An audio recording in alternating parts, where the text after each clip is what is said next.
बंधुगण आसतु जानिबा स्त्री धन कौन अच्छी। स्त्री धन विषय में बहुत आलोचना पर्यालोचना हुए।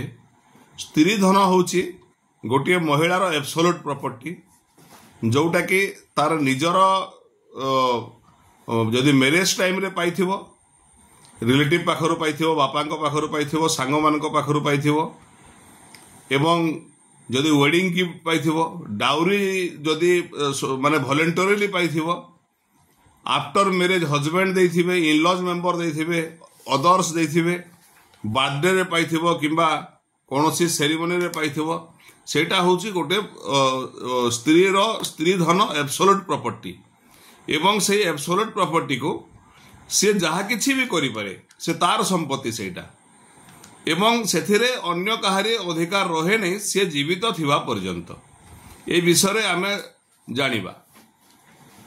एग्जांपल हला किछि उदाहरण होची स्त्री धन भितर कौन कौन आसीबो, ज्वेलरी आसीजिवो, तार कपड़ा लता आसीजिवो, केस आसीबो, इमूवेबल प्रॉपर्टी आसीबो, जदि 4 व्हीलर अच्छी, 2 व्हीलर अच्छी, बिल्डिंग अच्छी, लैंडेड प्रॉपर्टी अच्छी, वैल्यूएबल कमोडिटीज माने डायमंड अच्छी, प्लाटिनम अच्छी, जदि तांको पेरेंट्स रु किछि गिफ्ट पाइथिबे, सासु घर आडू किछि गिफ्ट पाइथिबे, स्वामी को पाखरु गिफ्ट पाइथिबे, कोनोसे स्ट्रेंजर जदि तांको नारे किछि प्रॉपर्टी कर देथिबे, जदि को लोक जार सेवा शुश्रूषा करिथिबे, धरंतु गोटे महिला एवं से विल डीड तांको नारे करिसंती, से विल रो प्रॉपर्टी पाइथिबे, किंबा जदि गिफ्ट डीड हेतिबो गिफ्ट प्रॉपर्टी पाइथिबे, कोनोसी जो स्ट्रेंजर देथिबे, किंबा एंसेस्ट्रल प्रॉपर्टी जदि इनहेरिट करिथिबे, सी होउची सही ओमेन करो एक्सक्लूसिव प्रॉपर्टी, ताको स्त्री धन बोली धरा जाए।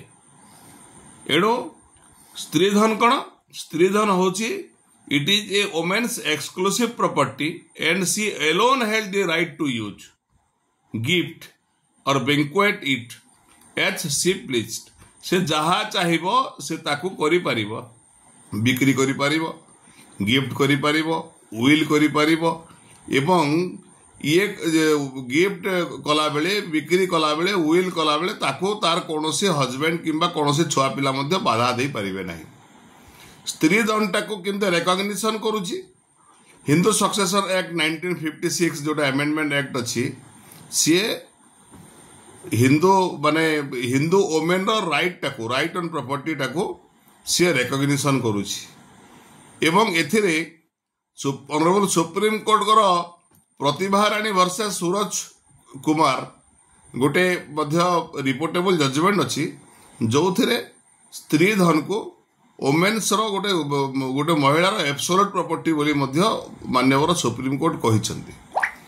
वर्तमान जानिबा हाउ कैन स्त्री धन बी इनहेरिटेड। गोटे स्त्री धन को किभली भाव में आपणकर इनहेरिट करा जाई परिबो, उत्तराधिकारी सूत्र रे पाई परिबो, किए पाई परिबे।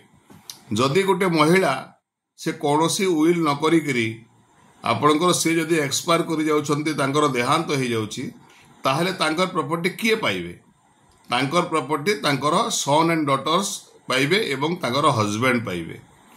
जदि हस्बैंड नहांती तेबे हस्बैंड को लीगल हेयर जो माने अछंती से माने पाइबे। जदि से बाहा ही नांती ताहले तांकर बापांकर जे लीगल हेयर अछंती से माने पाइबे। एवं जदि से बाहा ही नांती महिला एवं तांकर फादर एक्सपायर करि जाइछंती, ताहले तांकर मांकर जे लीगल हेयर अछंती से माने पाइबे। However if the property was inherited by the woman from her father or mother, जदि तांकर महिलाटा तांकर बापा किंबा मां को आड़ू से प्रॉपर्टी टाको से इनहेरिट करि थांती, उत्तराधिकारी सूत्र रे पाई थांती, एवं सी डाइज विदाउट चिल्ड्रन, जदि से बाहा ही नांती किंबा तांकर कोनोसे संतान संतति न थाई कि इशुले से एक्सपायर करि गले, ताले से जमी कौन हबो? से जो आड़ू इनहेरिट करिसंती तांकर फादर किंबा मदर करारू से जगह को से संपत्तिटा फेरी जीवो। एथिरे बहुत लोग कन्फ्यूज होती कि अनेक जगह जड़े महिला तांकर माँ घर संपत्ति पाइछंती, तांकर बापांकर संपत्ति पाइछंती, किंतु सीए इशुलेस होकर एक्सपायर जेतेले करि जांती, सीए प्रॉपर्टीटा से जो सोर्स रो इनहेरिट करिथिबे से जगह को सेटा फेरी जाए। एवं ठीक सही समान भाव में जदि गोटे महिला तांकर हस्बैंड किंबा फादर इन लॉ तांकर ससुर घर आड़ू संपत्ति से पाइछंती एवं तांकर संतान संतति न थाई हजबैंड मला परे से महिला मध्य तांकर इशुलेस एक्सपायर करि जानती ताहले से संपत्तिटा तांकर हजबैंड किंबा फादर इन लॉ जहाटू पाइथिबे तांको पाकु फेरी जिवो एवं से पुणी तांकर लीगल हेयर भितरे भाग बंटा हबो। एटा आपनकर सेक्शन 15/2 सबु बेले कहूची। एथिरे कोन कोन की पॉइंट रहिछि आमे जानिबा। स्त्री धनटा होची गोटिए महिलांकर एब्सोल्यूट एवं इंडिपेंडेंट प्रॉपर्टी आमे जानिबा कथा।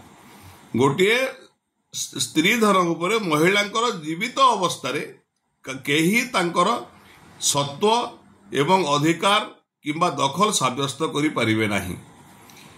एही प्रॉपर्टी एही स्त्री धन जोटा से महिला तांकर एब्सोल्यूट प्रॉपर्टी अछि ताकू से जहा को चाहिए जेते बेले चाहिए it can be gifted willed away or sold away by her without anybody's consent. काहारी मध्य बिना सम्मति रे सही महिला ताकू काहाको दान कर दे परिबे, काहा नारे विल कर दे परिबे किंबा दरकार पड़ले काहाको बिक्री मध्य कर दे परिबे। एवं आमे जानिबा कथा कि तांकर मृत्यु परे तांकर जे लीगल हेयर डिसेंडेंट्स माने रहिबे से माने ताको इनहेरिट करिवे, ताको उत्तराधिकारी सूत्र रे से माने पाइबे।